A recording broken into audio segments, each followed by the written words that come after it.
Chaque année, le monde célèbre la Journée internationale de la liberté de la presse. Le thème retenu pour cette année, l'information comme bien public. Malgré le contexte sanitaire marqué par la pandémie du coronavirus, le Gabon n'est pas resté en marge. Ce lundi 3 mai 2021, c'est l'auditorium Vicky Fournier de la maison Georges Raillerie qui a servi de câble pour la célébration de cette journée tout en respectant les mesures barrières.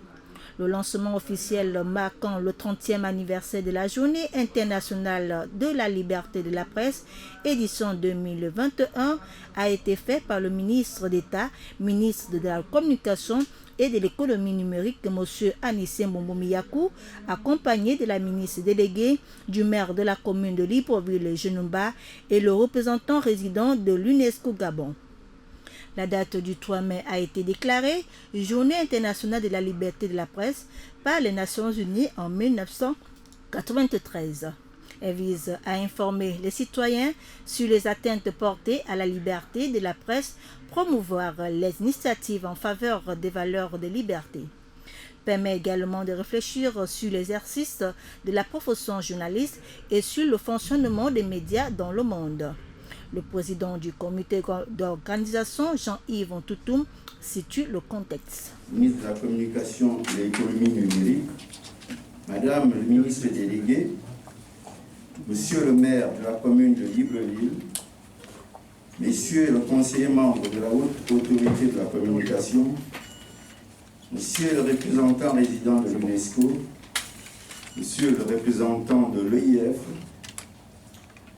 Monsieur le représentant de l'ambassade de France, Mesdames et Messieurs les directeurs généraux, Mesdames et Messieurs les responsables des médias, chers confrères et consoeurs, je viens au nom des professionnels des médias vous souhaiter la plus cordiale bienvenue à cet auditorium Vicky Fournier de la maison Georges Raillerie à l'occasion de la Journée mondiale de la liberté de la presse, édition 2021.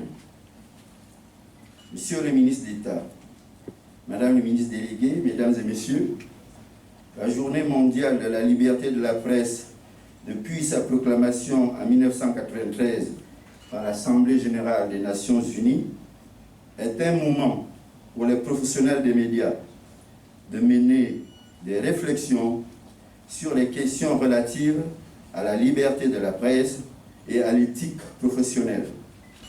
Elle est aussi l'occasion de rappeler aux différents gouvernements la nécessité de respecter leur engagement en faveur de la liberté de la presse.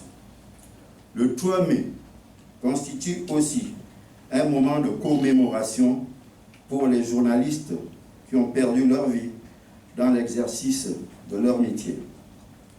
Cette année, le thème retenu est l'information comme bien public.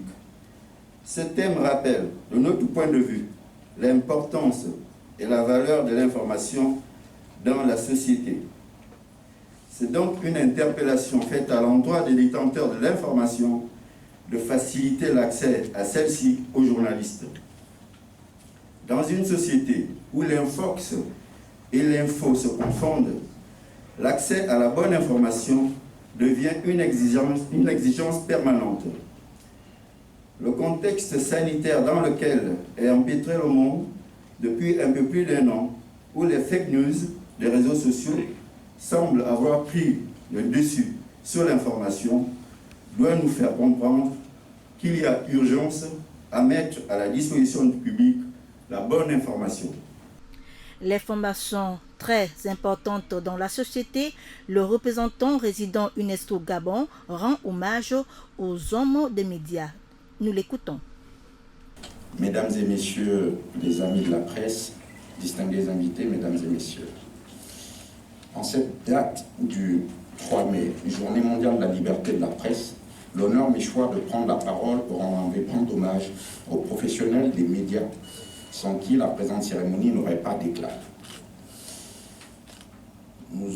C'est aussi l'occasion pour moi de saluer l'engagement continu des autorités gabonaises à accompagner le développement des médias et la préservation de la liberté de la presse au Gabon, avec un accent particulier sur l'information.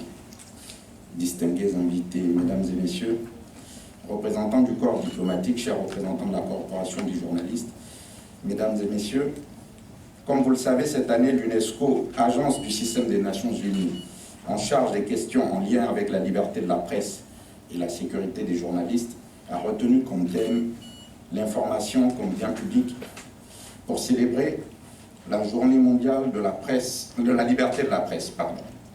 Madame Audrey Azoulay, directrice générale de l'UNESCO, nous considère que cette thématique souligne la valeur incontestable d'une information vérifiée et fiable.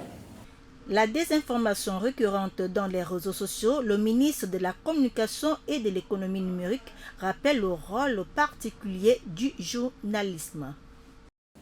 La Journée mondiale de la liberté de la presse 2021 souligne la différence importante entre l'information et d'autres types de contenus de communication tels que la désinformation, le discours de la haine, le divertissement et les données. L'objectif étant d'attirer l'attention sur le rôle particulier du journalisme dans la production d'informations vérifiées dans l'intérêt du public et sur la façon dont il dépend d'un écosystème plus large qui permet à l'information de devenir un bien public. Le thème retenu cette année s'inscrit dans un contexte d'évolution de l'environnement informationnel dû à plusieurs facteurs. On retiendra succinctement la croissance des environnements médiatiques pluralistes dans la plupart des pays du monde, l'augmentation des possibilités de communiquer et d'accéder à l'information due au progrès technologique important, la reconnaissance juridique accrue du droit des citoyens à accéder aux informations gouvernementales. Le moins que l'on puisse dire est qu'il résulte de la combinaison de ces évolutions une prolifération de l'information comprenant les défis de la désinformation de façon récurrente dans les réseaux sociaux par la pratique des fake news et des discours de haine dans une sphère de communication de plus en plus numérique.